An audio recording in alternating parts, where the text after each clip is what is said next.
Bismillahirrahmanirrahim. Assalamualaikum warahmatullahi wabarakatuh. Perkenalkan, nama saya Ita Oktaviani, program studi Ilmu Komunikasi Universitas Teknologi Sumbawa.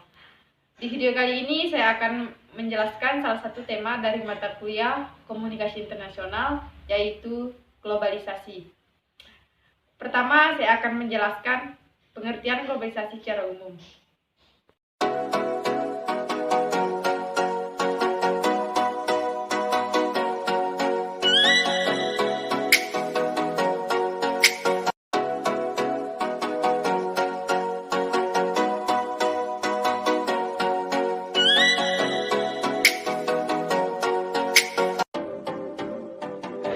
Pengertian globalisasi secara umum. Globalisasi adalah suatu proses yang menyeluruh atau mendunia, di mana setiap orang tidak terikat oleh negara atau batas wilayah. Artinya, setiap individu dapat terhubung dan saling bertukar informasi dimanapun dan kapanpun melalui media elektronik maupun media cetak.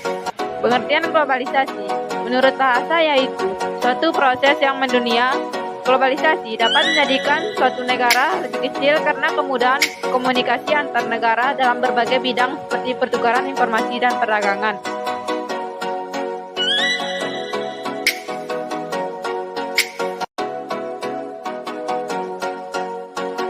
Pengertian lain mengatakan, globalisasi pada hakikatnya adalah suatu proses dari gagasan yang dimunculkan, kemudian ditawarkan untuk diikuti oleh bangsa lain, yang akhirnya sampai pada suatu titik kesepakatan bersama dan menjadi pedoman bersama bagi bangsa-bangsa di seluruh dunia.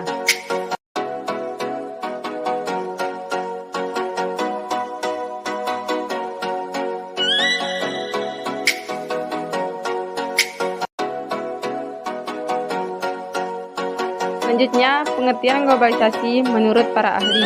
Pertama, menurut Martin Albrow, mengatakan globalisasi adalah suatu seluruh proses penduduk yang terhubung ke dalam komunitas dunia tunggal. Kedua, menurut Malcolm Waters, mengatakan globalisasi adalah sebuah proses sosial yang berakibat bahwa pembatasan geografis pada keadaan sosial budaya menjadi kurang penting yang terjelma di dalam kesadaran orang.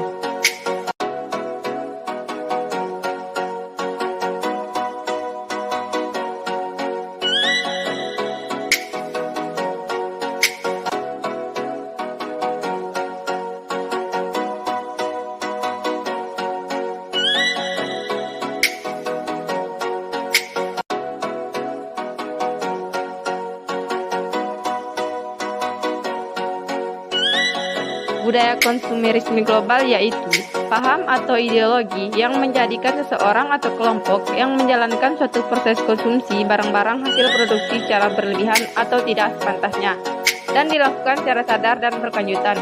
Pertanyaannya, mengapa sampai saat ini budaya konsumerisme masih ada? Karena materialistis mementingkan konsumsi barang, mengglobalnya supermarket, minimarket, mall, dan lain-lain, serta berperannya media massa seperti surat kabar, televisi, majalah yang dapat dan mampu menciptakan serta menyebarkan dengan kesan tanpa henti.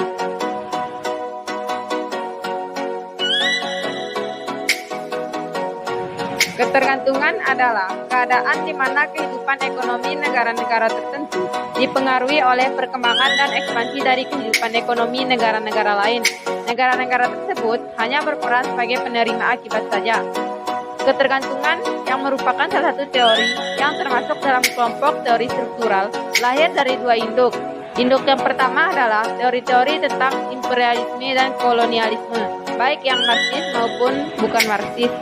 Dan induk yang kedua adalah datang dari studi-studi empiris tentang pembangunan di negara-negara pinggiran, baik dari Marxis maupun dari Paul Prebisch.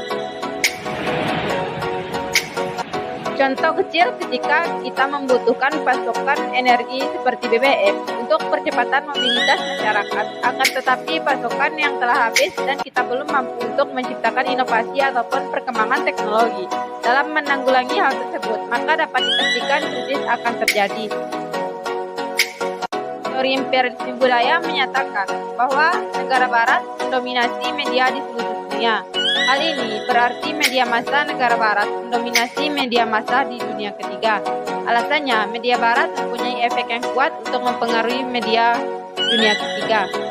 Dalam perspektif teori ini, ketika terjadi proses peniruan media, negara berkembang dari negara maju Saat itulah penghancuran budaya asli di negara ketiga.